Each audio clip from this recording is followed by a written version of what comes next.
Hey friends, it's Lisa. Welcome and thank you for watching another one of my videos. So today I'm here sharing my favorites for the month of January 2018 and the first week of February 2018 because I'm filming this a week in and I have a favorite that I just want to talk about. I haven't uploaded a favorites video, I don't believe, since I moved back to Pennsylvania, and looking at some of my favorite videos, especially like my January 2017 favorite video where I was basically a depressed, on the verge of tears person trying to get through a video, things have changed for the better, by the way. But I do have favorites, and I'm finally at that point where I'm like, I'm gonna share them because I meant to make videos over the last 6 months in regards to my favorites and I just haven't. With that tangent over, I'm gonna get into it. The first, I have the box because I still have the box and I don't want to unplug the actual item, but it is Google Home. I got this as one of my Christmas gifts this past Christmas, and it was kind of like one of those things where on and off, like random conversation, I was like, oh, I would want one of those Google Homes or Alexas, Amazon Echo things, and didn't even think about it. And then for Christmas, my dad got me this Google Home, which I have in my bedroom, and I love it. I love it. I ask it, in the morning, I'm like, what time is it? Because I'm constantly losing track of what time I am in my morning schedule. I ask it to play, I'll be like, play some chill music. Play me some wake up music, which don't ask it to play wake up music because it played some like punk rock blaring, oh my gosh, I almost fell out of bed music. But I'm really big into using my Google Calendar. I have been before this, but now I ask Google Home, like, what's my day look like? And it will go ahead and it will tell me my schedule. It tells me the weather and what my anticipated traffic commute will be. And I just love it. I love it, love it, love it. It doesn't do everything, but I do kind of want to get the other little ones and have like robots basically invade my home. That's what I want. The second thing that I want to share with you guys this month, it's a favorite and it's another Christmas gift that I received, but this one was actually in place of the dashboard camera that my dad got me that I swear he got for himself and just gifted it to me. He returned that and he got me in its place a Fossil smartwatch. Now, up until about a year or two ago, I was an analog watch wearer. I have a collection of analog watches and I was one of the only people that I knew that wore a wristwatch. And my one friend actually told me that I was weird because I used a watch to tell time versus a cell phone, which, let that sink in a minute, that we are now at that point where it's weird when you're wearing a watch and you're not using your cell phone to tell what time it is. But I got this, oh, and by the way, all my watches that are analog, their batteries have since died, and I've just been too lazy to go to the jeweler and get them all replaced. But this smartwatch, which I got in the rose gold, I think it's the Venture Q is the model name of it. But basically it, of course, tells time, but it syncs to my phone and it, just like Google Home, it like keeps me up to date on my schedule because I'm constantly, like now I even put my work stuff in there and it will tell me like, oh, you have 10 minutes until this meeting and blah, blah, blah, blah. So I'm constantly looking at this. It tells me my text messages pop up on it. Phone calls pop up on it.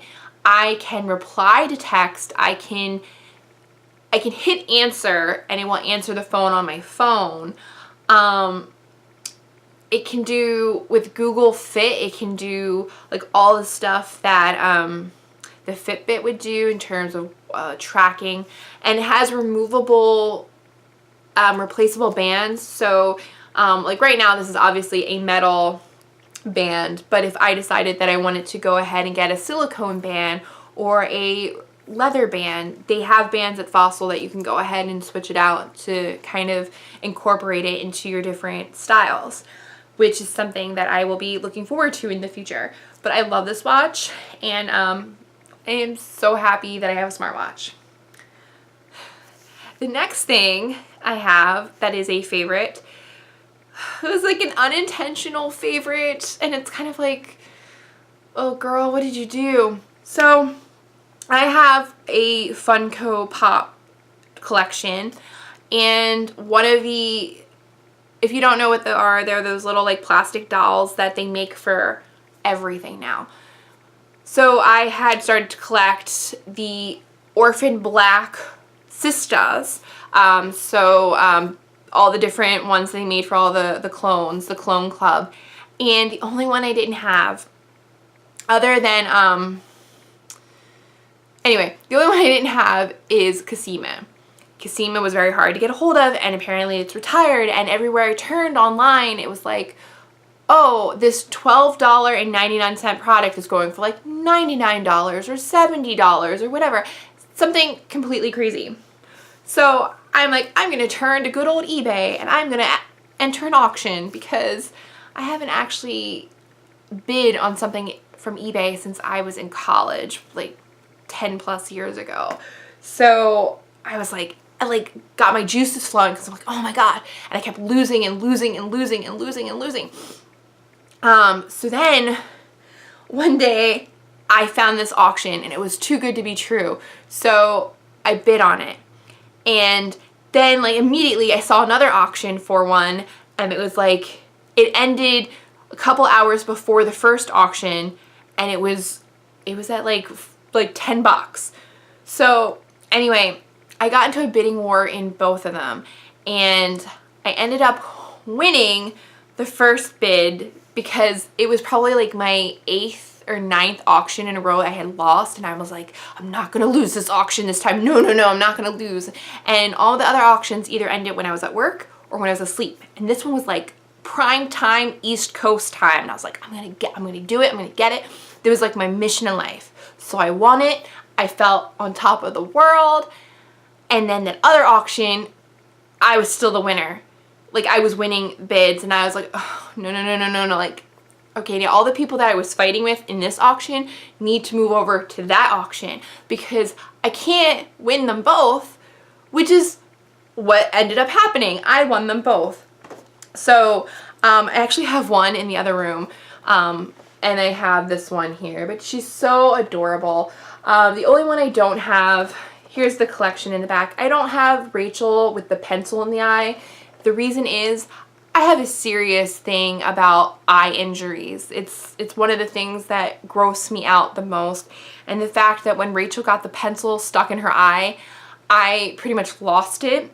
And I refuse to have a Funko Pop with a pencil in her eye. But I have everybody else. I have Helena, I have Rachel, I have Sarah, I have Allison, and now I have 2 Cassimas. So my plan is to put one back on eBay and sell it, but I've never sold anything on eBay, so you guys wish me luck. The next thing I have, I don't actually have anything. I guess I can show this because this is from Wikipedia, and I think that's like okay to show. But it's The Marvelous Mrs. Maisel. I was told about this show on New Year's Eve. My friend was like, hey, did you hear about this show? And you should totally watch it. I checked it out. I thoroughly enjoyed it, the first episode, and then Golden Globes came and it won for Best Comedy. And the lead actress, Rachel Brosnahan, won for Best Actress. Basically, this is a Amy Sherman Palladino show. She did the Gilmore Girls and Bunheads, and I don't really know that much about her. But basically, it's set in the 1950s or 60s, and this woman who is a housewife she's married and she has 2 little kids. They live on either like the Upper East or Upper West side, and they're Jewish. And the only reason why I bring up their religion is because it plays like a repeating storyline in the show. But basically her husband is trying to go and live his dream and become a comedian, and he'll go every night to the Greenwich Village area to a club and do comedy, and she's supporting him. And then basically she realizes one night she's watching Bob Hope, and Bob Hope is doing her husband's act, and she, you know, brings it up to him, and he goes, oh, well actually no, that is Bob Hope's act. I just borrowed it, and that's what everyone does in comedy, which is not true. You don't steal other people's acts in comedy. But basically he, at the end of the first episode, spoiler, okay, now that you know it's a spoiler, he leaves her for his secretary, and she ends up getting drunk and wasted and goes to the comedy club, and she just lets it all out. And it turns out that she is a natural comedian. And the whole first season, there's only 1 season so far, but basically she's trying to become a comedian and, you know, become a divorcee at the same time. And it was just funny. I mean, it's not like the funniest show, but I thoroughly enjoyed it. And there's only 8 episodes, and they're pretty easy. I forgot to mention it's on Amazon, so you have to have an Amazon Prime account or access to the instant video to watch it. The next thing that I have, and this is actually something that I just found this weekend, so technically it's in February, but I am loving it, loving it, loving it, loving it, is, can I get this image without it? Okay, I don't want to like play it, but basically it is The Greatest Showman soundtrack. So my girlfriends and I went to the movies on Saturday, and we saw The Greatest Showman, and I mean, I like musicals are like okay for me, but there's just something about the music in this movie.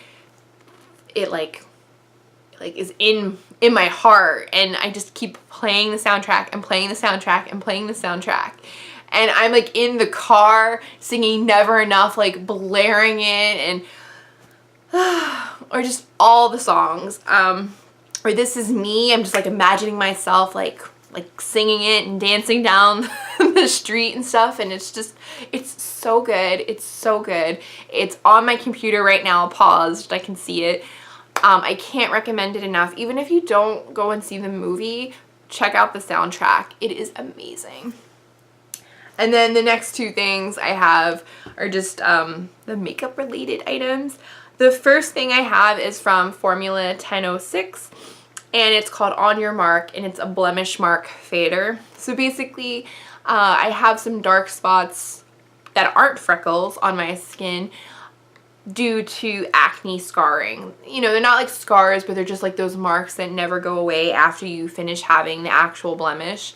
And so I was on Ulta's website, and I was reading reviews, and people had pretty good things to say about this. And basically, it's a little roller ball, and you just go ahead and you roll it over just the parts of your skin that have the dark spot, and supposedly over time it's supposed to brighten up that dark spot. And so it's, I don't know if it makes it go away or it makes it just not as noticeable. I'm not sure.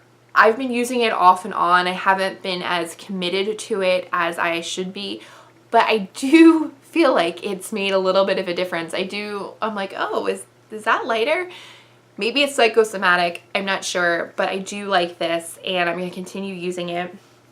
And then the last thing I have is a foundation. It's from Revlon, and it's the Color Stay foundation for combination or oily skin. It's in the shade 240, which is medium beige. I shared this recently when I was sharing an Ulta haul. I picked this up because a channel that I watch here on YouTube, Thrift Thick, her name is Cassie. She's a beauty blogger, and she has oily skin, and she swears by this. And she was doing a declutter, and basically out of all of her foundations, and the girl had like 70 foundations, she picked this one out first as like the foundation that she would grab if there was a fire and she needed foundation to live. And I thought that was amazing because she had some pretty pricey foundations. So I went and I bought it, and I've been using it and I thoroughly enjoy it. I did find out though from my friend this weekend that Revlon is not a cruelty-free company, which makes me conflicted because obviously I would love to use cruelty-free brands, and a lot of the makeup that I have is cruelty-free. That being said, this is one of the few foundations that I found that I feel like works the best on my skin, and so I'm like, you know, like, oh, I don't know what to do. So I'm going to continue using this, and then when it's gone, I'll be sad, but I will look into if I want to buy another one or if there is an alternate that I feel like will work for me. So those were my favorite items that I had for this month of January 2018. If you found any of the information helpful or you liked it, please think about giving this video a thumbs up. And until next time, I hope you guys all stay well. Bye!